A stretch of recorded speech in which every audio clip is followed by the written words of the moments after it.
Yo guys, what is up? It is Master here, and it certainly has been a while since I last posted a video on YouTube, but here I am, I'm back, and I am going to dive straight into the latest Halo news coverage in E3 2017. So, on day 1, we did not receive any Halo 6 teaser and Halo 3 anniversary. It is officially not happening, just as Sketch said just before E3 started. It is unknown what could potentially happen for Halo 3's 10-year anniversary. They could simply make Halo 3 backwards compatible for Xbox One, port Halo 3 for the PC, or simply do nothing. Either possibility is possible. Then, according to the Free boss, Bonnie Ross, oh by the way, that just rhymed there, Halo 6 production is going well, however, not ready to showcase just yet.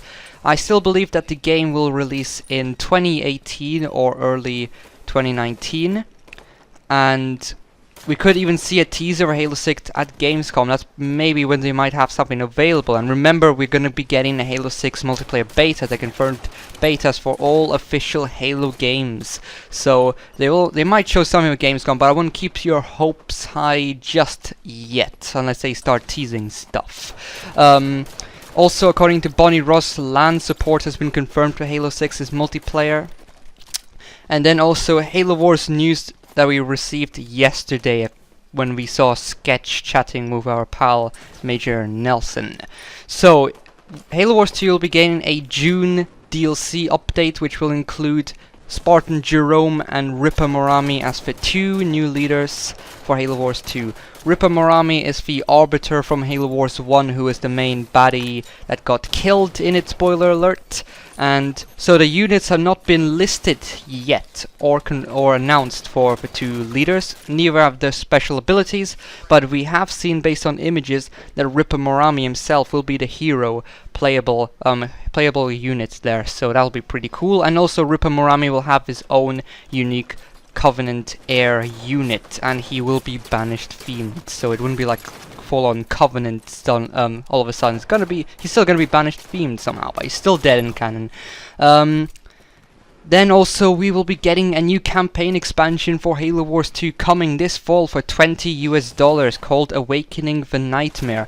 It is a new banished campaign here featured. We'll be getting 2 new banished brute leaders, 2 free multiplayer maps, and a new mode called Terminus Firefight. Now, this is the official description for Terminus Firefight we've got so far. So up to 3 players will be working together to build and defend the bases, and also they'll have to defend a Forerunner Terminus node against an ever-increasing intensified horde of attacking enemies. The enemies that you have to fight include UNSC, Banished, and Flood units. The Flood will be making the grand return after 10 years of absence. So the gameplay style in this will be very similar to basic Halo Wars 2. You'll have your basic base building powers, your tech trees, and as well as leader power usage as well. So this should be interesting. This will be a nice twist on Halo 3's ODST's Firefight. Moving on to the details of the campaign, the large campaign expansion available in Awakening Nightmare. It will be a Banished campaign. We'll be playing as the Banished, so it'll be starring Atriox and his brute lieutenants, maybe the shipmaster as well. And they'll be fighting the Flood. The Flood, this is, by the way, this is a canon story, and it takes place just a few months after Halo Wars 2's main story, so whatever happens could be potentially interesting, but the Banished will be fighting against the Flood, trying to survive the outbreak. So, the war for control of the Ark continues to rage on, and the Banished will do anything to regain the upper hand over Captain Cutter and the brave troops on board the UNSC Spirit of Fire. This willingness to risk it all, however, can have serious consequences in a place as ancient and dangerous as the Ark, because, by the way, we'll be getting the Flood. They'll be awoken, just like I said. So, there's been a question asked, how on earth are the Flood still alive and what are they doing on the Ark? So, and this is what Grimbrother 1 answered.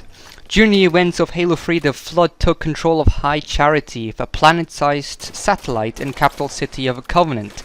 The Flood crashed High Charity on the Ark in an effort to thwart its ability to fire and rebuild the Halo rings.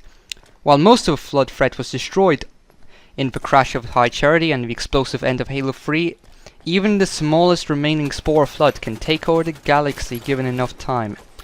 So, then we have another question here. Will the flood be playable? Unfortunately, guys, the flood will not be playable. There will be only an AI-controlled adversary in Halo Wars 2 Awakening Nightmare in both the campaign missions and Terminus Firefight. As for details of how many missions we'll have in the campaign expansion, we don't know. I believe we'll have a minimum of 5 missions and a maximum of 7 missions. That's what we should expect minimum, because they did confirm a series of campaign missions. And just some more clarification for you guys: this is not the 2-mission mini campaign Free have been talking about.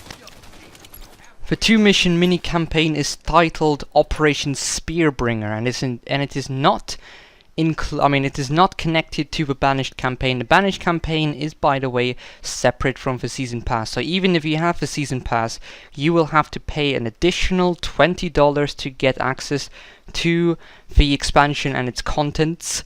However, the Season Pass owners are still expected to get Spartan Jerome as the leader, Ripper Morami, 2 other leaders, and the 2-mission mini-campaign titled Operation Spearbringer, which I just mentioned, which will be revealed soon according to Free Industries, and hopefully it is quite good as well.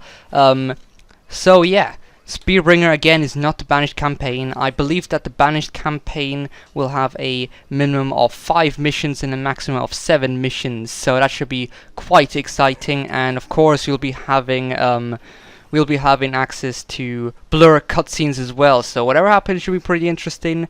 So hope you guys enjoy the video, and whatever news we get I'll cover it as well. So peace out.